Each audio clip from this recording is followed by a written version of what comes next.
Fala galera! O vídeo de agora vai ser sobre um tema que tem chamado a atenção há algum certo tempo de um conceito de um grande filósofo e também sociólogo polonês chamado Zygmunt Bauman.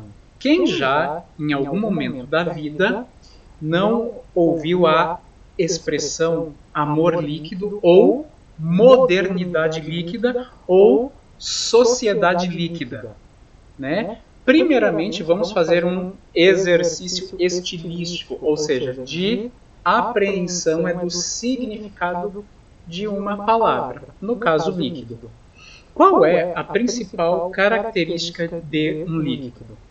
É o quê? Aquela forma que pode o quê? Ocupar qualquer tipo de espaço, né, em que tu a coloque. Por exemplo, um líquido, por exemplo, pega 500 ml de água. Tu pode pôr esses 500 ml em um pote quadrado. Aí a água assume o que? A forma quadrada. Tu pegas essa mesma quantidade de água, tu põe num pote triangular. A água fica na forma triangular. Então, qual é a característica principal que vocês perceberam da água? É o quê? Que ela assume a forma, né, em que ela se encontra. Ou seja, a água ela é o quê? Volátil. Ela é o quê? Facilmente adaptável. Então, quando Zygmunt Bauman fala de amor líquido, o que ele quer dizer? Que é o quê? Aquele amor que é facilmente adaptado, mas que ele muda de forma de acordo com a situação em que ele se encontra. Então, nós já estamos começando a entrar num conceito-chave para nós entendermos o nosso mundo atual, que é o da modernidade líquida. Mas vamos pensar assim. Se há uma modernidade líquida, certamente já houve uma modernidade sólida. Não é verdade? Claro que é verdade. E quando é que aconteceu essa tal de modernidade sólida? Quando as coisas eram feitas realmente para durarem, para permanecerem. Isso aí tem um cunho histórico político. Vocês lembram quando houve a afirmação das grandes monarquias europeias, quando Portugal, por exemplo, se constituiu um país, quando a Espanha se constituiu um país, quando a França se constituiu um país, quando a Inglaterra também se constituiu um país. Isso foi entre o fim da Idade Média e o começo da Idade Moderna. E qual é a característica que une todos esses países que eu mencionei? Que quando eles se constituíram como países, eles o quê? Centralizaram o poder, eles centralizaram o governo e passaram a ter reis que mandavam absurdamente. Por causa disso que essa época é das monarquias absolutistas, em que o rei ele tem o quê? Poder absoluto. Mas também isso vai ter uma conotação social e também cultural. Sim, porque todas as áreas do conhecimento, elas assim, estão o quê? Relacionadas. Por exemplo, quando tu tem um certo tipo de governo, ele só é possível como? Por meio de um conjunto de ideias que façam com que as pessoas aceitem esse tipo de governo. Isso é a ideologia, que é o quê? Aquele conjunto de ideias que explica uma certa realidade, que assim faz, né, com que tal realidade seja possível, ela seja palpável. Tranquilo? Então a gente já está chegando lá. Então, ó, nessa época em que os reis mandavam muito, eles precisavam de um conjunto de ideias que fortificassem esse tipo de poder, que é o quê? Que é o do Estado Nacional Forte. Qual é a característica, então, é do Estado Nacional Forte? Tudo que é vinculado a um país, ele é exaltado. Então rola um certo, né, ufanismo, né? Rola o quê? Rola uma certa defesa intensa dos valores nacionais. E cada membro da sociedade tinha que ter o quê? Um papel extremamente definido. Por exemplo, alguém que era médico seria médico a vida inteira. Alguém que era, né, escritor seria escritor a vida inteira. Por causa disso que essa época ela era chamada do quê? De modernidade sólida.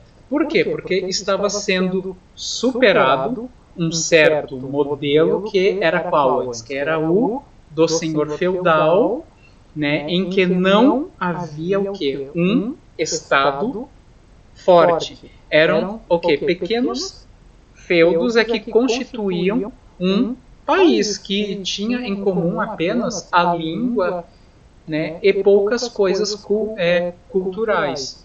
Só que com a modernidade sólida, o Estado fica forte e também os cidadãos, eles passam a ter o quê? Funções extremamente bem definidas, né? O casamento também era algo extremamente bem definido, algo que era palpável, algo que era sólido, algo em que tu não tinha surpresa, né, disso acabar. Não, era algo sólido, era algo palpável. O pai tinha uma certa função, a mãe tinha uma certa função, os filhos tinham uma certa função, e também os filhos, quando eles cresciam, eles também assumiam certas funções, né? Então, só que com o desenvolvimento capitalista, né, em que as coisas passaram a ser feitas em grande quantidade, principalmente quando cada trabalhador conseguiu fazer uma parte ínfima de um produto, que é a produção em série, isso também trouxe desdobramentos culturais e também sociais. Quando um trabalhador ele passa a fazer apenas uma única parte de um produto, ele passa a ser o quê? Ele passa a ser alienado. O que é a alienação? Alienação é quando tu perde o quê? Aquela noção do todo. Quando tu perde o quê? A noção da realidade. Em que tu é só uma peça que tu não sabe qual é o teu grau de importância dentro de uma engrenagem. Viram só? Que com o desenvolvimento capitalista houve o quê? Houve a transformação de algo que era sólido, que foi se desmanchando, que hoje se tornou um outro estado líquido, estado em que as coisas são feitas para não durarem, porque antes as coisas eram feitas para durar, para ter certos papéis. Hoje não. Hoje a maioria das pessoas adora falar que curte tudo de boa, é tudo maravilhoso, eu me adapto. Isso aí mostra o quê? Que essa pessoa foi pega pela modernidade líquida, ou seja, que ela sofreu, de certa forma, um processo de alienação da realidade, que ela não se enxerga mais como um ente com um valor sólido. Ela é extremamente adaptável, por quê? Porque também houve um outro fenômeno que é a reificação. Eita, que palavra é essa? Reificação é uma palavra de origem latina, porque res em latim quer dizer coisa. Então as pessoas elas se transformaram em coisas. E as coisas, para serem consumidas, elas têm que ser atraentes. Por causa disso que a gente vê tanto aplicativo de relacionamento em que as pessoas colocam fotos extremamente sensuais. Para quê? Para elas serem um produto facilmente consumível. Isso aí faz parte da modernidade líquida e também é o processo de reificação, em que tu te torna uma embalagem. Perdeu-se o critério, né, do público e do privado. Por quê? Porque tu expõe a tua vida privada, né, o teu corpo privado, o teu corpo íntimo. Para quê? Para que tu seja consumido. Para que tu seja consumido de uma forma rápida por várias pessoas. Não tem mais aquele lance, né, de ser de uma pessoa. Não. São laços frágeis que podem ser rompidos quando alguma parte se torna chata ou incômoda, né? Então vamos ali ao conceito do Bauman de amor líquido.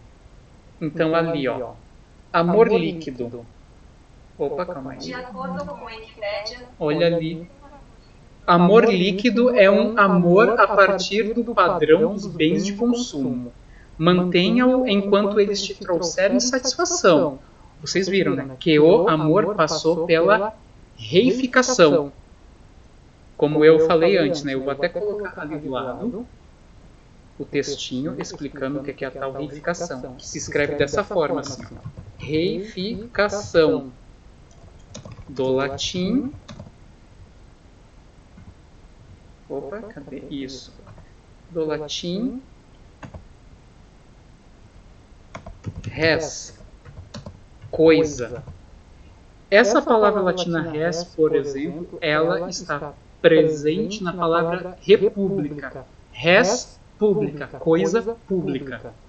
Então, do latim res, coisa, é a transformação de seres ou de sentimentos em algo inanimado ou consumível. Né? Então a gente tem a reificação ali. Então, o amor líquido é um amor a partir do padrão dos bens de consumo, ou seja, o amor ele foi reificado, ele foi transformado em coisa. Mantenha-os enquanto eles te trouxerem satisfação e os substitua por outros que prometem ainda mais satisfação. Na sua forma líquida, o amor tenta trocar a qualidade por quantidade, mas isso nunca pode ser feito. É o amor com espectro de eliminação imediata, ou seja, vocês podem ver que, né, que os relacionamentos hoje eles têm o quê? Prazo de validade, duram meses. Não há mais aquele tipo de relacionamento de longa data.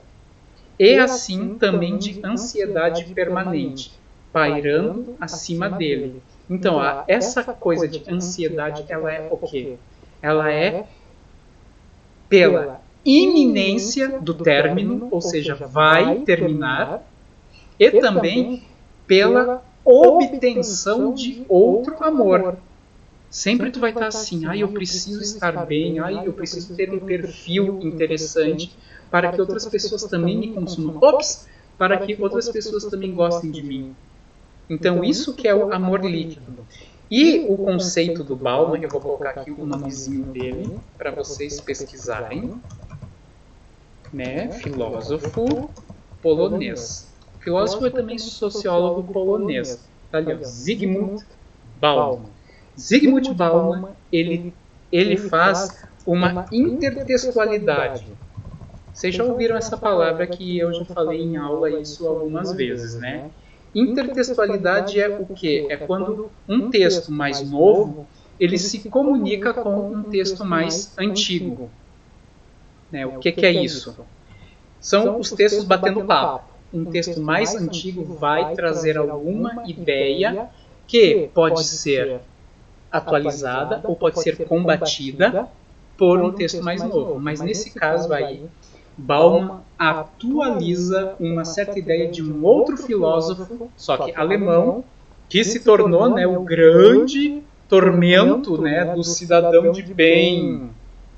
Vocês conhecem esse povinho aqui, ó, Marx e Engels, no Manifesto do Partido Comunista de 1848, na página 28, ele diz assim, ó, preparem-se para o tiro. Senta que lá vem história. A burguesia, que é o quê? A camada dominante, aquela que dá as regras do jogo, despojou de sua aura todas as atividades até então consideradas com respeito e temor religioso.